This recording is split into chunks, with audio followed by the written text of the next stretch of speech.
그런 이제 후보를 내지 않으면서 이제 같이 연합 공천을 하자 이런 제안을 한다면 집권당에서 후보를 내지 않을 수 있겠어요? 우리가 이제 국회의원 하나 더 만들려고 보궐선거에, 재선거에 후보 내는 거 아닙니다. 지금 우리 한석인데, 한석인 정당이나 두석인 정당이나 뭔 큰 차이가 있겠습니까? 이것은 대선이 끝난 이후에 약 4개월 후에 치러지는 거 아닙니까? 새 정부 출범하고 2달 후에 치러지게 된 건데, 4월 24일이니까. 그 기간 동안에 이루어진 민심의 변화를 잴 수 있는 기회라고요. 당락은 별 의미가 없어요. 되면 더 좋겠지만 어느 당이든. 사회적으로 볼 때, 정치적으로 볼 때는, 국가적으로 볼 때는 이 의석 하나가 어느 당으로 가느냐는 중요한 문제가 아닌 거죠. 각 당이 어떠한 슬로건, 어떠한 가치, 어떠한 비전을 내놓고 이 작은 선거에 임하느냐, 이것이 훨씬 더 흥미진진한 그런 측면인데요. 우리는 노당선자가 대선 기간 동안에 제일 주요한 슬로건이 낡은 정치 청산이었잖아요.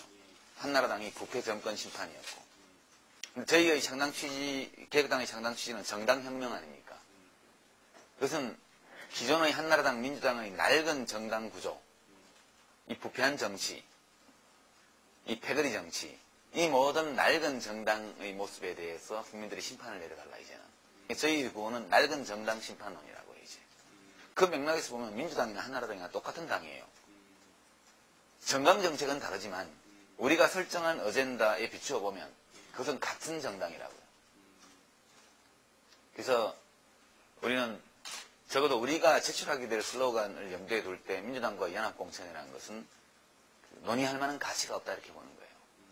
외려 민주당, 한나라당 다 나와라.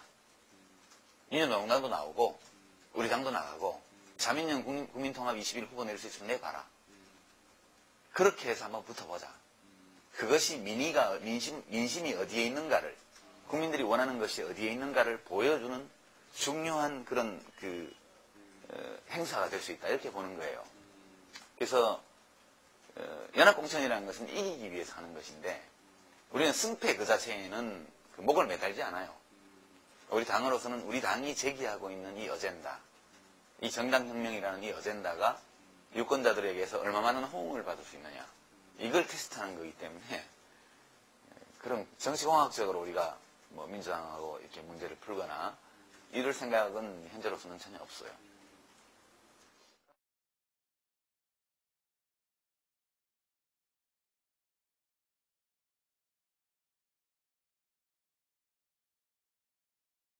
정당개혁의 지금 움직임, 이걸 좀 평가를 한다면 어떻게 평가해요? 이게 이제 오늘 인터뷰의 핵심이 될 텐데요. 저는 그렇게 생각하는데, 회고담이나 이런 건 사실 별 의미가 없고, 이 대목이 이제 핵심이에요. 핵심인데, 원래 이 창당할 때 우리가 그렇게 생각했죠. 우리 당이 성공하는 것이 중요한 게 아니다. 물론 개혁당이 성공하면 제일 좋죠. 근데 우리가 정말 원하는 것은 대한민국의 모든 정당들을 바꿔놓는 것이다. 우리가 내세우는 게 뭐 있습니까? 지금 당 기본정책도 없잖아요. 우리 당 보고 1페이지 정당이라고, 민주노동당 어떤 분이 1페이지 정당이라고 그러시던데 제가 맞습니다 그랬어요. 그 1페이지 정당이 뭐냐면 창당 제안서 한 페이지짜리 홈페이지에 올라있는 거. 원래 제안문은 11페이지 되는데 축약해서 해놓은 한 페이지짜리가 있거든요. 근데 강령이 또 있으니까 1페이지는 아니고 한 10페이지 정도는 돼요, 이제. 당의 기본 정책을 지금 이제 정책위원회를 꾸려가지고 만들고 있는 과정인데, 그 전까지는 일족 정당이라는 말을 들어도 할 말 없어요, 솔직히. 맞습니다, 이렇게 얘기합니다. 우리가 내세우는 것은 종이 다른 새로운 정당을 만들겠다는 거, 그거 하나 아닙니까?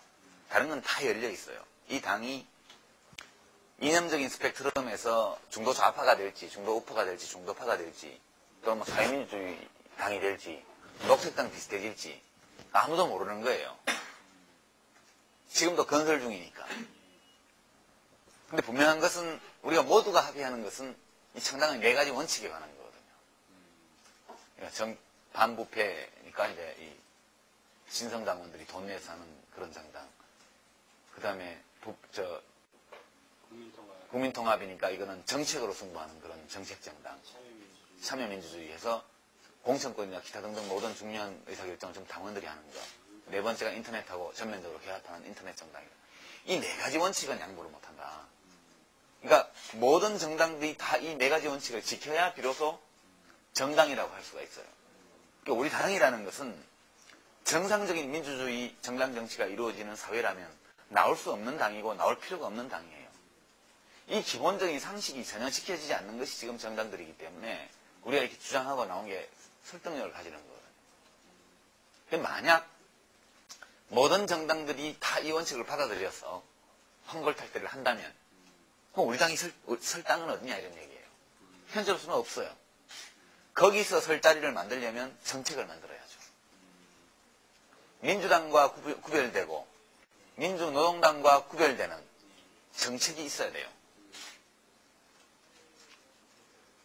만들 수 있다고 보죠, 저는. 만들 수 있다고 보는데 그 당이 얼마큼 성공할 거냐 라고 말할 때 의외로 그 틈새는 좁다 이렇게 보는 거죠. 그러니까 이게 이제 좀 모순적인 상황인데요. 저희가 대선 기간 동안에 제가 그런 말을 여러 차례 했는데 우리 당은 정말 비극적인 당이다. 우리가 원하는 것이 실현되면 우리 당은 굉장히 어려워진다. 노무현이 대통령이 되면 개혁당은 무지무지 어려워진다. 왜냐? 노무현이 민주당을 바꿀 거니까. 우리 당이 내세우는 네 가지의 창당 원리가 정치권의 상식이 된다면 그렇다면 우리가 아무것도 자랑할 게 없는 당이 돼버려요. 우리 당은 어려워지죠. 이게 굉장히 역설적인 얘기인데 이것은 굉장히 자기희생적인 당이고 모순적인 당이에요. 지가 원하는 것을 다 이루면 당은 설 당이 없어지는 그런 당이니까. 그래서 지금 양당의 정치개혁 논의를 보면 한나라당은 우선 저는 좀 한심하다고 생각해요. 원희룡 의원 같은 경우가 지금 미래연대인가 대표로 나와서 인터뷰하고 기자회견하고 이렇게 하는데 그 내용이 뭐예요? 아무것도 없어요. 원내 정당화한다 이런 얘기인데 원내 정당화하면 중앙당 축소하고 어쩌고저쩌고 한다는 지구당 없애고 그럼 자기들은 나중에 누구한테 공천받을 건데? 누구한테 공천받을 거예요?